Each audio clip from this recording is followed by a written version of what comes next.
युधिष्ठिर महाराज, अर्जुन को जाए हुए 7 महीने हो गए हैं। द्वारका गए हैं और वहां से कोई समाचार नहीं आया है।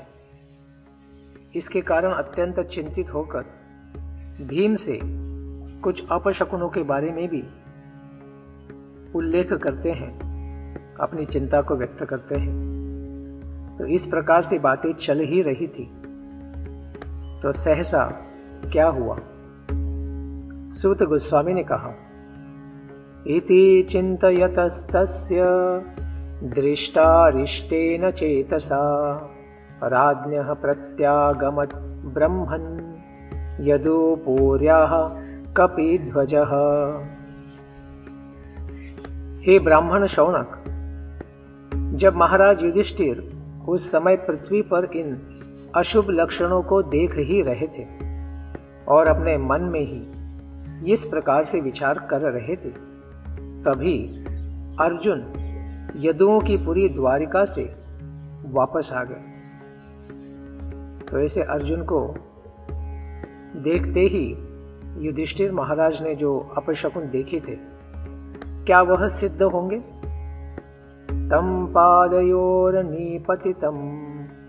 अयथा पूर्वमातुरम अधो वदनम अबिंदुन सृजंतम नयनाब्जयोः।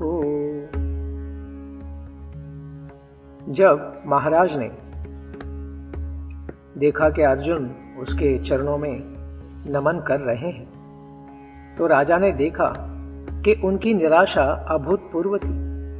चेहरे पर मायूसी छाई हुई थी, उनका सिर नीचे झुका था और उनके कमल नेत्रों से आंसू झर रहे थे।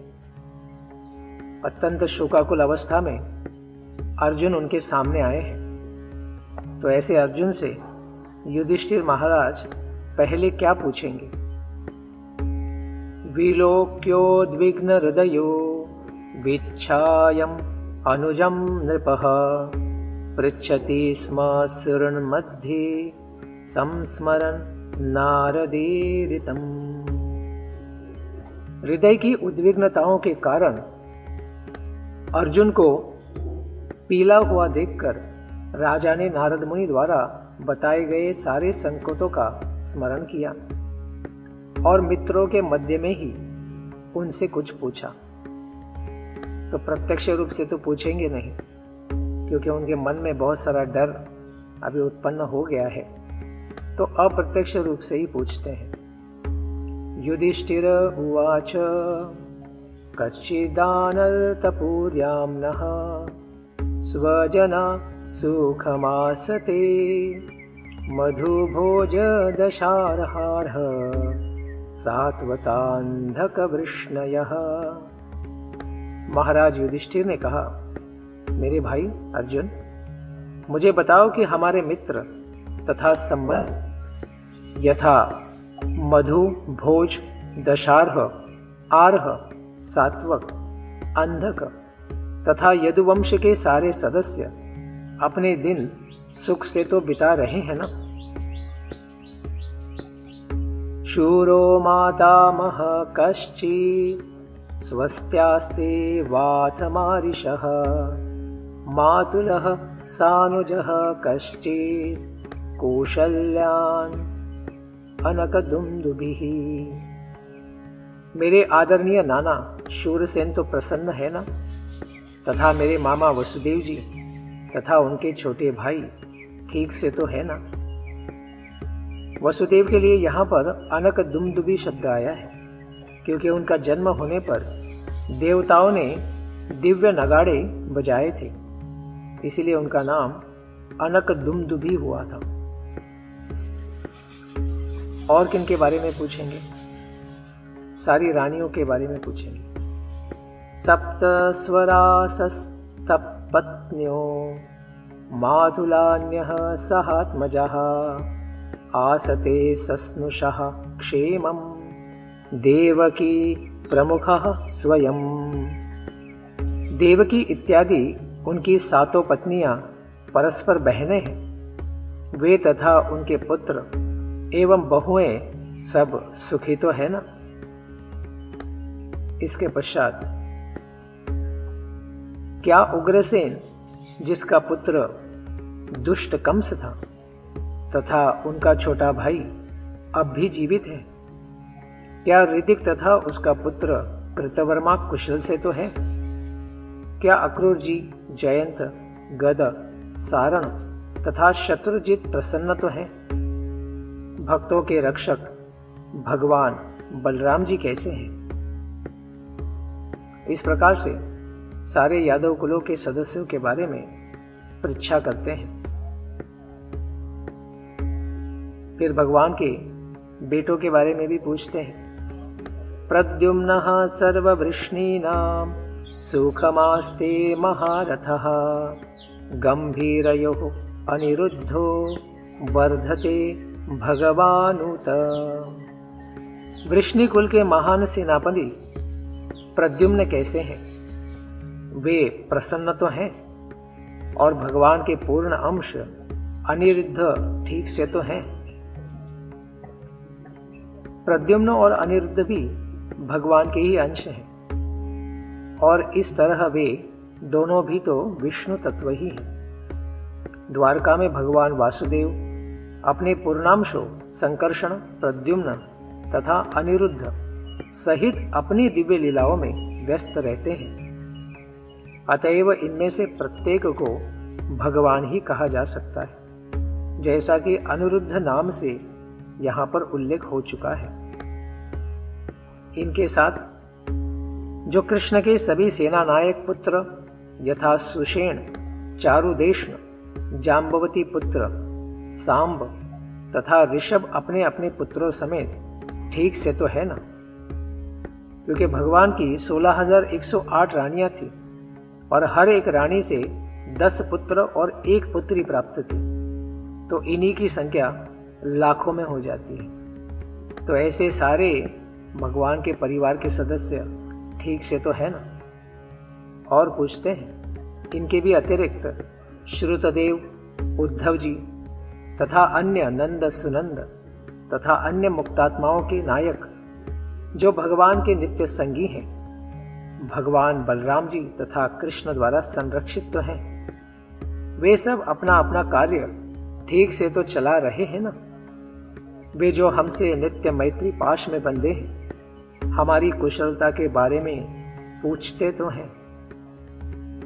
घनिष्ठ संबंध होने के कारण यह स्वाभाविक है कि नाते संबंध में सब लोग एक दूसरे का स्मरण तो अवश्य करते ही हैं। इसलिए युधिष्ठिर पूछ रहे हैं, क्या वे लोग हमें स्मरण तो करते हैं?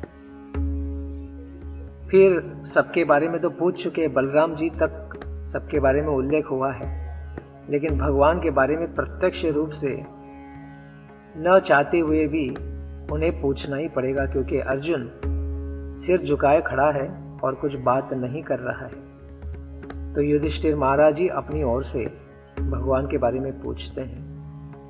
भगवान अपि गोविंदो ब्रह्मण्यो भक्तवत्सलः कश्चित् पुरे सुधर्मायां सुखमास्ते सुहृद्वृतः। वे पूर्ण पुरुषोत्तम भगवान श्री कृष्ण, जो गायों को, इंद्रियों को तथा ब्राह्मणों को आनंद प्रदान करने वाले हैं और अपने भक्तों के प्रति अत्यंत वत्सल है। अपने मित्रों से घिरकर द्वारकापुरी में पवित्र सभा का भोग तो कर रहे हैं ना, क्योंकि ये जो सभा है इसका नाम सुधर्मा कहा गया है। तो ये देवताओं की सभा थी और भगवान ने उसको स्वर्ग से लाकर द्वारिका में रख दिया। इस प्रकार से भगवान ने तो पारिजातक वृक्ष भी स्वर्ग से लाकर सत्यभामा के महल में उसे लगा दिया था। तो भगवान तो हर वस्तु के मालिक हैं, वो कुछ भी कर सकते हैं। तो ऐसे भगवान के बारे में प्रत्यक्ष पूछा और फिर से बलराम जी के बारे में भी पूछते हैं। मंगलाय च लोकानां क्षेमाय च भवाय च आस्ते यदुकुलाम्भोधा वाद्योऽनन्त सखः पुमान् यद्बाहुदण्डगुप्तायां स्वपुर्यां यदवोर्चितः क्रीडन्ति परमानन्दं महापौरुषिका इव। परम भोक्ता आदि भगवान तथा जो मूल भगवान अनंत देव हैं, वे ही बलराम जी यदुवंश रूपी सागर में समस्त ब्रह्मांडों के कल्याण, सुरक्षा तथा उनकी उन्नति के लिए निवास कर रहे हैं और सारे यदुवंशी भगवान की भुजाओं द्वारा सुरक्षित रहकर वैकुंठ वासियों की भांति जीवन का आनंद उठा रहे हैं। भगवान इस संसार में भी गर्भोदक सागर में अनंत देव भगवान विष्णु की, क्षीरोदक्षाई विष्णु की, इसमें गर्भोदक्षाई विष्णु की शरशैया बने हुए उनको आराम प्रदान करते हैं और सारे ब्रह्मांडों को भी उन्हीं के छोटे अंश अनंत देव भूमंडल को अपने सिर पर धारण करते हैं। उसी प्रकार से यहाँ पर अनंत देव अपनी मूल स्थिति में द्वारिका में सब लोगों को अपने मस्तक पर धारण किए हुए हैं, तो उनकी ही सुरक्षा में यादव लोग सुखी हैं, इसलिए उनके बारे में भी पूछते हैं। फिर भगवान की महिषियां रानियों के बारे में भी पूछते हैं। यत्पाद शुश्रूषण मुख्य कर्मणा सत्यादयो द्वष्ट सहस्त्रयोषितः निर्जित संख्ये त्रिदशांस्तदाशिषु हरन्ति वज्रा युधवल्लभोचितः। समस्त सेवाओं में सर्वाधिक महत्वपूर्ण भगवान के चरण कमलों की शुश्रूषा करने मात्र से द्वारका में स्थित सत्यभामा के अधीक्षण में रानियों ने भगवान को प्रेरित किया कि वे देवताओं को जीत ले। जैसे पारिजात वृक्ष के संदर्भ में युद्ध हुआ था और भगवान ने इंद्र तथा समस्त देवताओं को पराजित करके गरुड़ के ऊपर वहां से पारिजात वृक्ष ले आए थे। इन सब रानियां, इस प्रकार रानियां उन वस्तुओं का भोग तो कर रही हैं जो वज्र के नियंत्रक की पत्नियों द्वारा भोग्य है। तो वज्र किनके हाथ में है? इंद्र के हाथ में। तो उनकी पत्नी है शची। तो इनका खास प्रिय रहने वाला वो पारिजात वृक्ष भी भगवान ने अपनी पत्नी सत्यभामा के इच्छा के अनुसार लाया था। द्वारिका में भगवान श्री कृष्ण की अनेक पटरानियां हैं, उनमें से एक है सत्यभामा। और नरकासुर का वध करने के बाद भगवान सत्यभामा के साथ नरकासुर के महल में गए। वे इंद्रलोक भी सत्यभामा के साथ ही गए थे, जहां सत्यभामा का स्वागत शची देवी इंद्र की पत्नी द्वारा हुआ, जिन्होंने देवों की माता अदिति से उनका परिचय कराया। अदिति सत्यभामा से अत्यंत प्रसन्न हुई और उन्होंने वर दिया कि जब तक भगवान कृष्ण पृथ्वी पर रहें तब तक वे सदा तरुणी ही बनी रहेंगी। अदिति ने उन्हें स्वर्गलोक में देवताओं द्वारा भोग्य सारी वस्तुएं भी दिखलाई। जब सत्यभामा ने पारिजात पुष्प देखा तो उन्होंने उसे द्वारका स्थित अपने महल में ले जाने की इच्छा व्यक्त की। तत्पश्चात वे अपने पति के साथ द्वारका लौट आई और उनसे इच्छा व्यक्त की कि पारिजात पुष्प को द्वारिका में उनके महल में ले आए।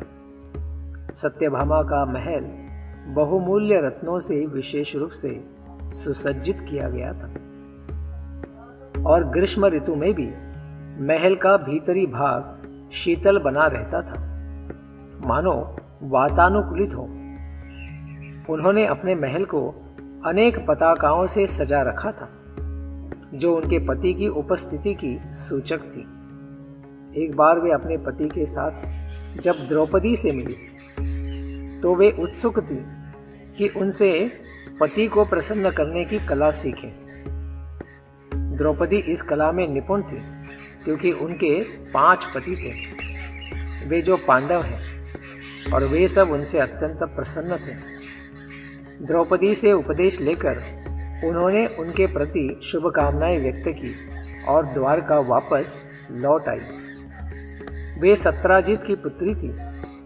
भगवान कृष्ण के प्रयाण के बाद जब अर्जुन द्वारका गए तो सत्यभामा तथा रुक्मिणी समेत सारी रानियां कृष्ण के लिए अत्यधिक शोक कर रही थी। अपने जीवन के अंत समय में उन्होंने जंगल में जाकर कठिन तपस्या की। सत्यभामा ने अपने पति को उकसाया कि वे स्वर्गलोक से पारिजात पुष्प लाए और भगवान ने बलपूर्वक देवताओं से उसे प्राप्त भी किया।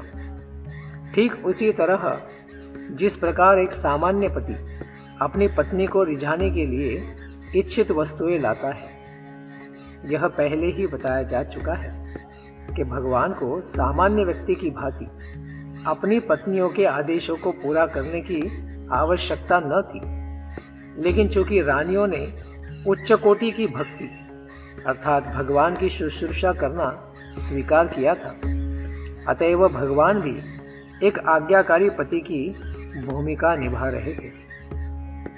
पृथ्वी का कोई भी व्यक्ति स्वर्गलोक की कोई वस्तु, वह भी पारिजात पुष्प प्राप्त करने की बात सोच भी नहीं सकता, क्योंकि उसका उपयोग केवल देवता करते हैं। लेकिन भगवान की आज्ञाकारिणी पत्नियां होने के कारण रानियों को भी स्वर्ग के निवासियों की पत्नियों जैसा विशेष अधिकार प्राप्त था। दूसरे शब्दों में, भगवान अपनी सृष्टि की प्रत्येक वस्तु के स्वामी है, अतएव द्वारका की रानियों के लिए ब्रह्मांड की किसी भी दुर्लभ वस्तु को प्राप्त कर पाना आश्चर्यजनक नहीं था। तो उन्हीं देवलोक से भगवान ने जो लाई हुई सुधर्मा सभा थी, इसका भी युधिष्ठिर महाराज को स्मरण हुआ।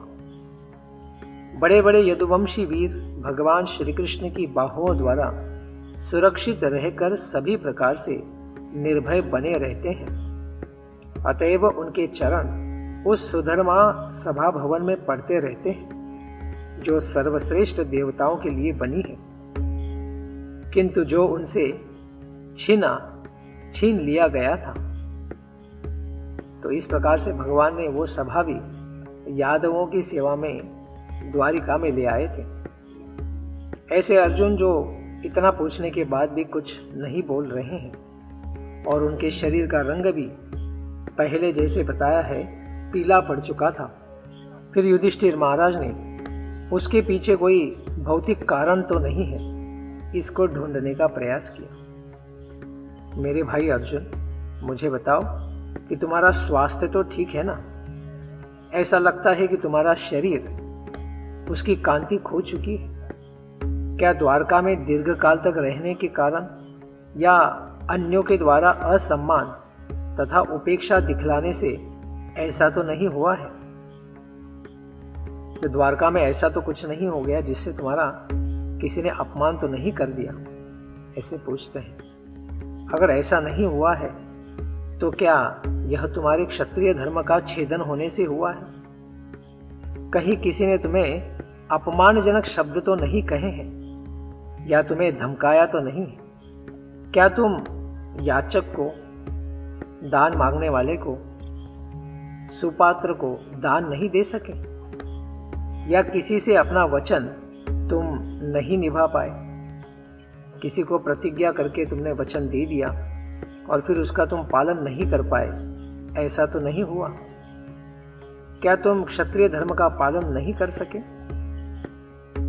कच्चित्वं ब्राह्मणं बालं गां वृद्धं रोगिणं स्त्रियं शरणोपसृतं सत्वं नात्याक्षी शरणप्रदः।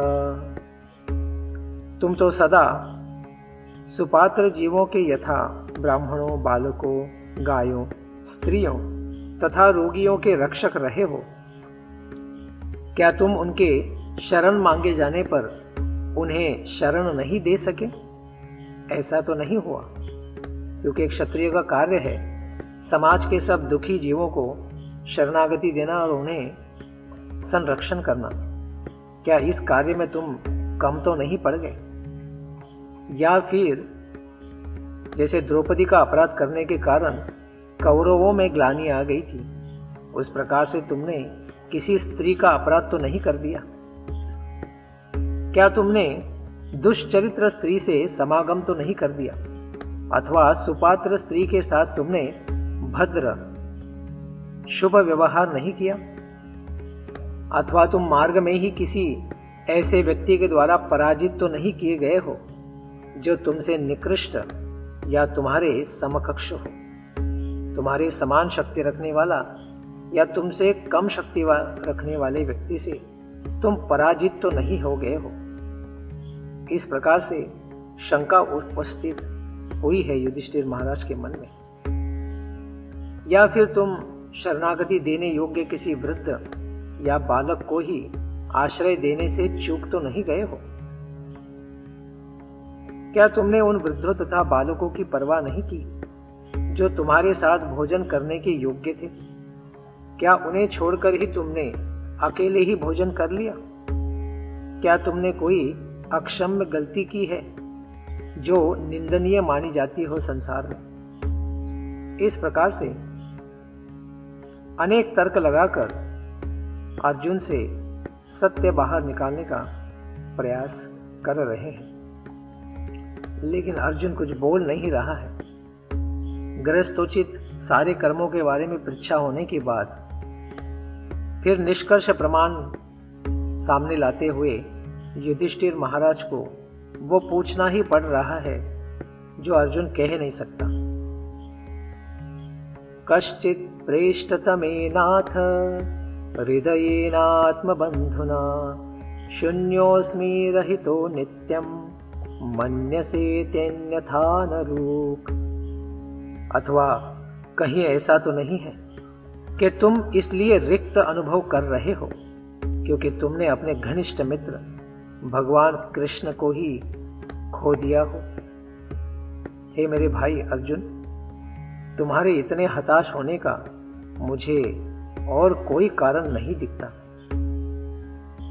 इस संसार में अनेक विसंगतियां हैं जिनके कारण के विषय में महाराज युधिष्ठिर सारी जिज्ञासाएं करते हैं, लेकिन फिर अंत में तो भगवान के बारे में ही इसका संबंध जोड़कर समझना चाहते हैं कि क्या नारद मुनि जी ने कहा था उसी प्रकार से भगवान ने अपनी लीला को समाप्त तो नहीं कर दिया। इस प्रकार श्रीमद् भागवतम के प्रथम स्कंद के अंतर्गत भगवान श्री कृष्ण का गोलोक गमन नामक 14वां अध्याय पूर्ण हुआ।